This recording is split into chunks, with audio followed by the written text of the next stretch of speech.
তো রাহুল, হঠাৎ জিনিসটা শুনছিস? রাস্তা কেমন অদ্ভুত লাগছে। বিদ্যুতের লাইন তো কাটা, তবে আলো কোথা থেকে এলো? মেশিনগুলো যে নিজেরাই চালু হয়ে গেছে। সবাই পিছিয়ে দাঁড়াও, কিছু একটা হচ্ছে ভেতরে। তা করে কত নিখুঁত, একটাও মানুষ নেই।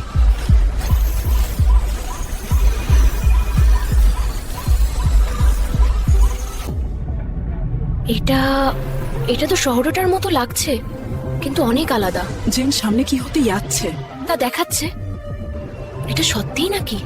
জানি না, কিন্তু চোখ ফেরানো যায় না।